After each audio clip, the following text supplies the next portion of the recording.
Day 302 of doing a LeetCode problem every day until I get a job.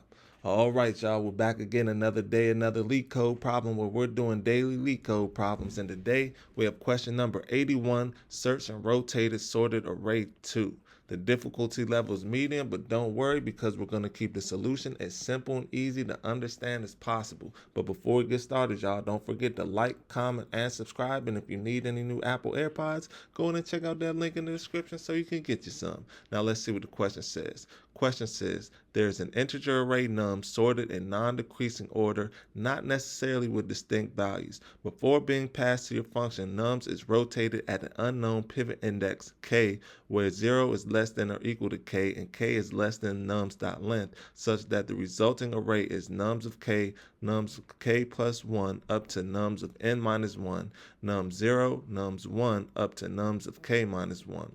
0 index. For example, an array of integers 0, 1, 2, 4, 4, 4, 5, 6, 6, 7 might be rotated at pivot index 5 and become an array of integers 4, 5, 6, 6, 7, 0, 1, 2, 4, 4. So before we keep going, y'all, let's just make sure we understand this or understand how it might be rotated. So it might be rotated at an unknown pivot index. So that will change. But in this case, it's at index 5, right? So we go 0, 1, 2, 3, 4, 5. So it gets rotated right here, right? So as we can see, or excuse me, it'd be right here. It'd be 0, 1, 2, 0, 1, 2, 3, 4, and then, okay, so the fifth index stays over here. So they take this whole half of the array and they'll put it right here, right, at the beginning of the array, right? So boom.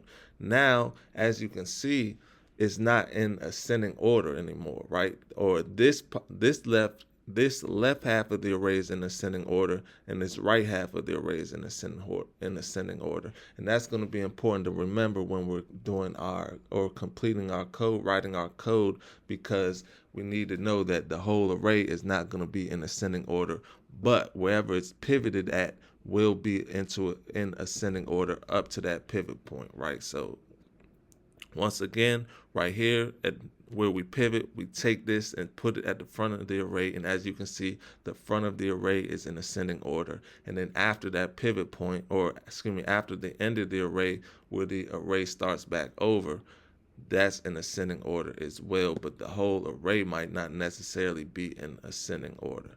So that's just important to understand for writing our code. Let's get back into the question. So the question continues to say, given the array nums after the rotation and an integer target, return true if target is in nums or false if it is not in nums. You must decrease the overall operation steps as much as possible. So now that we've read the question, let's go ahead and take a look at these examples to make sure that we know exactly what it is that they want us to do. So in example 1, we have the input nums equals an array of integers 2, 5, 6, 0, 0, 1, and 2. Target equals 0. The output is true. As you can see, nums contains 0, right? So since 0, the target is 0, and there's 0 in the array, we return true. Boom. In example 2, similarly, we have the input nums equals an array of integers 2, 5, 6, 0, 0, 1, 2. Target is 3. As you can see, there is no 3 in this array, so the output is false. So now that we understand the question, let's get into the fun part, the actual solution. Now, I would like to think the first question you were asking is, why can't we just iterate through this whole array and just see if target equals any of the numbers in the array? Well, we could do that. However, that would not be very efficient as far as time-wise. That would be big O of n complexity, whereas if we do a binary search, we can make it faster, or we can make it more efficient and make it big O of log n time complexity, which is much faster than big O of n time complexity, right? And we want to do this. We want to decrease the overall operations steps as much as possible, right? So when we do our binary search, we will either have to search through the left half or the right half, or if we might get lucky and it might just be the mid right there. So that's why we're going to do binary search instead of the for loop, just because it's much faster Now, let's get into it and figure out how we are going to do this binary search. Now, the first thing we can do with the function is we could check to see if the array is empty. And if the array is empty, then we could just return false immediately. So we can use a guard statement for that. So we could say guard exclamation point nums dot is empty. So, excuse me, y'all. So what this exclamation point really means, nums is not empty. Oh, whoa. No, this exclamation point means nums is not empty. So if nums is, we're gonna make sure guard is not empty. That's why we put the exclamation point right there. Else, if it is empty, then we could just return false, just like that. Boom.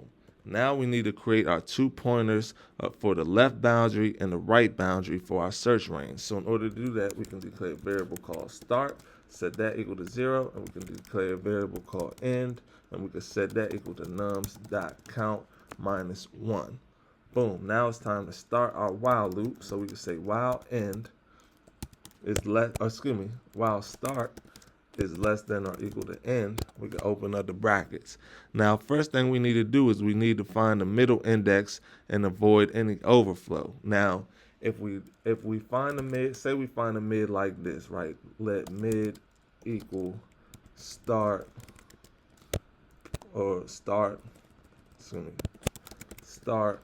plus end and divide that by 2.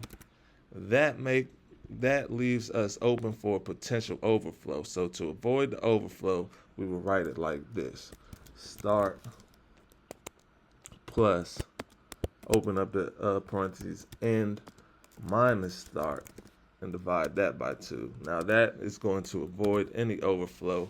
That's why you see a lot of people find the mid like this, because it helps with it helps avoid any overflow. So boom.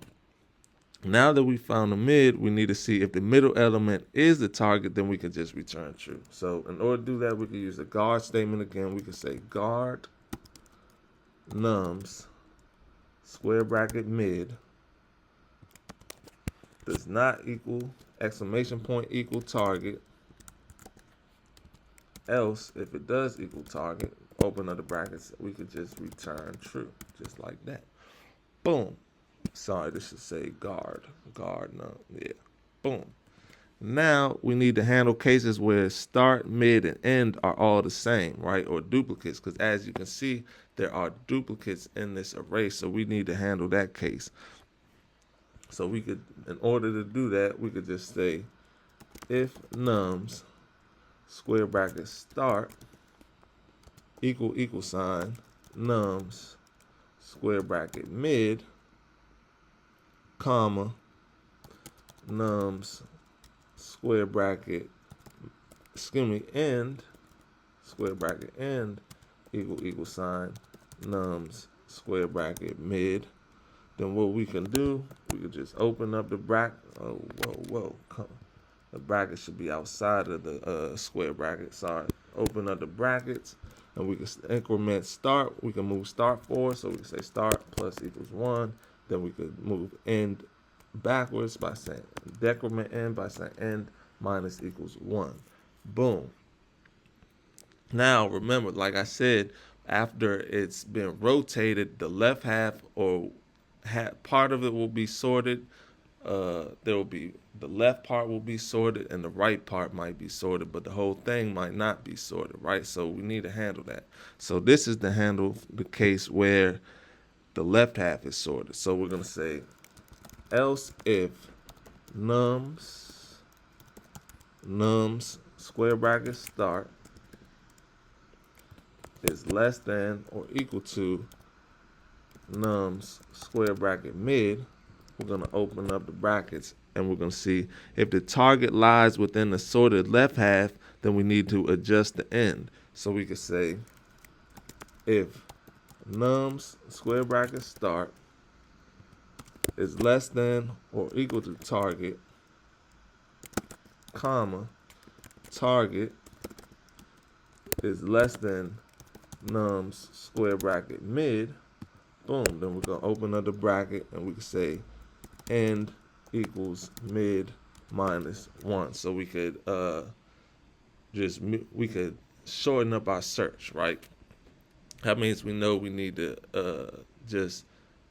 that will let us know that we need to just keep our search into this range, right? The search of start to mid. Boom. Then we could say else if the search is in the to search the right half, then we could say come right here. We could say else open up the bracket start equals mid plus 1, and that's say we need to shrink our search to the right half. Then we could bring start to right here. Boom. So that we know start. We could bring start to right here so that we know we need to start and search the right half. Boom. Now for the right half being sorted, we come right here and we can say else open up the brackets. Boom. If the target lies within the sorted right half, then we need to adjust the start. So in order to do that, we can say if nums square bracket mid is less than target, comma, target is less than or equal to nums square bracket end. Come over here, we open up the brackets. We're going to say start equals mid plus 1. Excuse me. Else, open up the bracket. We could say end equals mid minus 1. Boom. Now, if we exit the loop and the target was not found, then we could just return false. So in order to do that, we need to come outside of the while loop and we could just say return false, because that means we did all of this and the target was still not found. So boom, let's go ahead and run it. Make sure it runs properly. Let's see before we submit it. Ooh, and it's accepted. So let's go ahead and accept it now that we know that it's running properly.